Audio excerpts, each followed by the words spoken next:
I was giving a reading to a client today, and I was talking about something a little longer than I usually do, and I figured I wanted to make a full video on it because it is an important concept when we think that we don't really resonate with our sun sign, also just known to some people as our zodiac sign.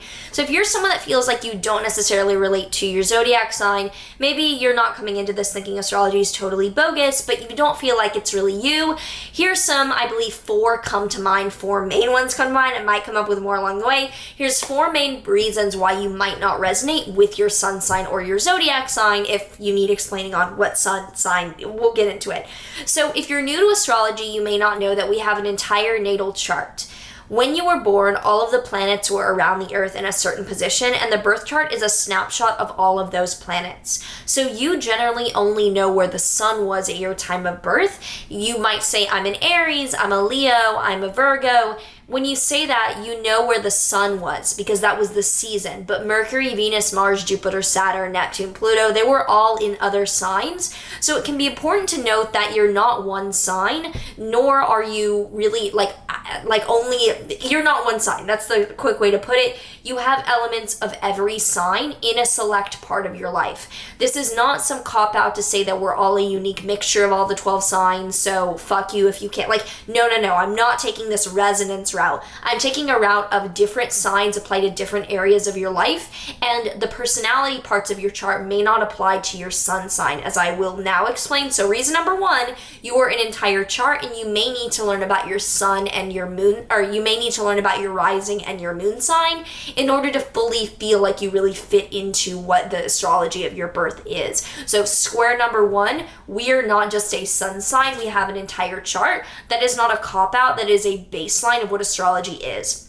Secondly, if you are not a Leo rising, the sun is not ruling your first house of self. So this one takes a little bit more unpacking, but bear with me.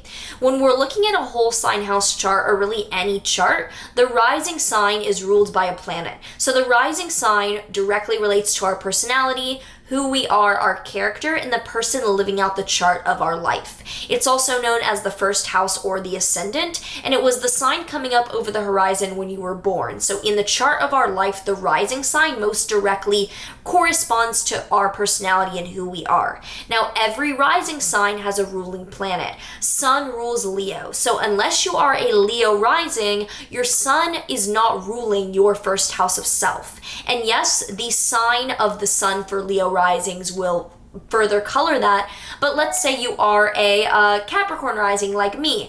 Actually, that's a bad example because my sun is in a position that I do resonate with, but any other sign, any other rising sign is not ruled by the sun, and therefore, unless your sun has something else with it, like another planet or 2 or 3, or it's in an angular position, your sun may not be referring to who you are, and instead could be masculine energy such as your father, or where you go after knowledge and a search for longing or having some type of recognition. It may not correspond to your personality at all and could be a more external energy such as your father, masculine figure, or a search for knowledge in that area of your life. TLDR, if you're not a Leo rising, then the sun resonance is not guaranteed. With Leo risings, I would pretty much say every Leo rising resonates with both the Leo rising and whatever sign their sun is in. Third thing is that if you were born at night, the moon was the body that was giving off the substantial light at your time of birth, and therefore generally has more of a resonance with you.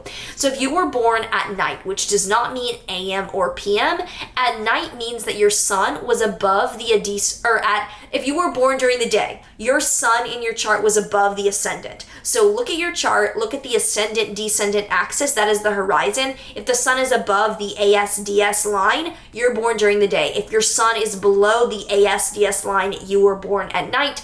This is not AM or PM, and it does not matter where the moon was. Moon can be fucking anywhere, but if your sun was below the horizon, your sun was below the line, which depending on where you were born, it might be AM, PM, whatever. If your sun is below that, then the moon is your luminary of sect. It is your sect leader, meaning that the moon was what gave off light when you were born. So if you're born during that time, you might find that you resonate significantly more personally with the moon sign, and the sun sign traits apply more to an area of life rather than referring to you personally. Not to say that we can't resonate with both sun and moon sign. I definitely do feel like my Virgo sun conjunct the North Node is this really voracious, detail-oriented energy of accomplishing things in the world, whereas my Libra moon is that internally to feel safe, I need zero conflict. I don't care to go too deep, you could say. I just don't want there to be conflict, like please stop, just that energy. So those are the three main reasons, as well as your sun. This is the final main one why you might not resonate with your sun sign. Your sun might be heavily aspected. So aspects are the angles between planets. If you need a full video on aspects, I got you covered. Look up Maren Altman aspects in astrology. I have a full video on it. Aspects are the way that different planets interact with each other. This is how we tell the story and can say how one area of life is mixing with another. If your sun has a dozen aspects to it, it's going to complicate that energy a ton, generally with difficulty, which may color the pure expression of that sign. This is not good or bad, but for example, I have, you could say, I have the sun in Virgo. That is usually a little bit more of a helpful servitude energy of wanting to be a support figure in running like the back end or the optimization of things. However, my sun is conjunct the North Node, an amplifier. The North Node accentuates things to an extreme degree. My sun is also squaring Pluto, which does show tendencies towards being aware of manipulation or having power struggles with people. Luckily, I read about this very early in my life, and I'm pretty open about going from someone that seemed to always have drama and just weirdness into now being like, it might surround me, but I'm not involved in it. Anyway, those two aspects make my Virgo sun much less humble and much more voracious and much more, I'm not aggressive, much more severe. I'd say my Virgo sun is much more severe than the average Virgo sun. So those are, I have a fifth reason actually, but those are the four reasons. The fourth one being that aspects to your sun by other planets can be paradoxical to what your sun inherently means. Therefore, if your sun is in a sign like Virgo, but you have fairly aggressive, voracious aspects to it or conjunctions, things like that, it could change or mitigate the pure expression of that sign.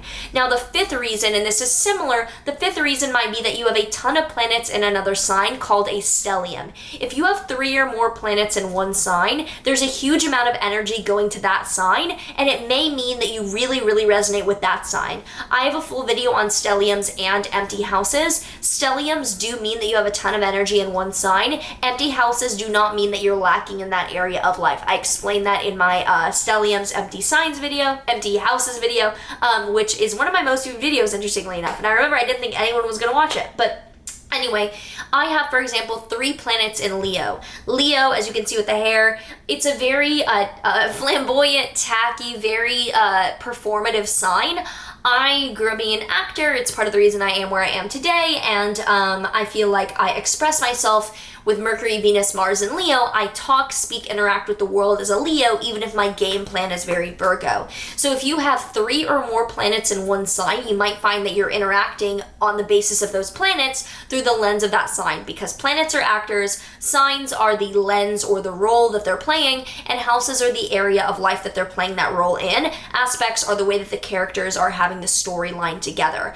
If you do have a stellium in a sign, I do not count the outer planets of Uranus, Neptune, Pluto. I definitely do not count the nodes, the north or the south node, not because those planets are not important, but because those are generational or transpersonal, and having those in an area of your life is not going to show that your behavior is of those signs. It's more so going to show that you share common generational themes about what those planets mean in those signs. For example, Uranus in Aquarius during my generation was very much changing technology, changing the way that groups connect. Does not mean that I embody Aquarius energy at all. I have no personal planets in Aquarius, so it's that kind of example.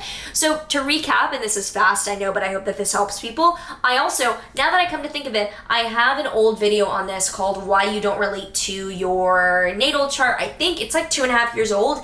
I'm gonna have to go into SEO and see what I should title this video, but it'll be something like why you don't resonate with your sun sign, why you think your sun sign is off. One of the reasons, in my opinion, is not because you have a sidereal sun sign. I can do a full video on when I think the sidereal zodiac makes sense and when I think the tropical zodiac makes sense, so do not come in my comments being like the true zodiac. Both of them are valid calculations. There's no better, worse, different. I do think that there are two different, you should use them in different circumstances. I am not someone that says, you know, they're just go with what makes sense. No, then it's all bullshit and all just applesauce and there's nothing clear. I think that they should be used in different contexts, and I can do a full video on that if you all would like. But the five reasons that I think of is, for one, you're a natal chart. That's baseline. You are not just your sun sign. Secondly, what was secondly? Your natal, you're not a Leo rising. If you're a Leo rising, then miss me. But like, if you're not a Leo rising, then the sun is not guaranteed to be ruling your first house of self. Thirdly, you're born at night, so you might resonate more with your moon sign. Fourth, aspects to your sun. Fifth, stellium. So hope that this helps. Let me know if you do resonate with your sun sign and this is like, whatever, thank you, Maren, just algorithm help me. If you do not resonate with your sun sign and you found some of these to be the reason why, feel free to share so we can all learn from one another. And if you're still like, I don't understand, well, usually what happens is if people don't resonate with their sun sign, they're not going to look that far into the reasons why. They're just going to dismiss astrology. So if you were someone who did not do that, explain that. I don't think anyone's going to comment. I still think it's bullshit. Like, I don't see them watching this video the whole way through. But if you're someone who still thinks it's bullshit, your opinion is very valid. I would love to learn from you and, you know, everything like that. I love skeptics. So I hope that this is helpful. And I will see you in the next one.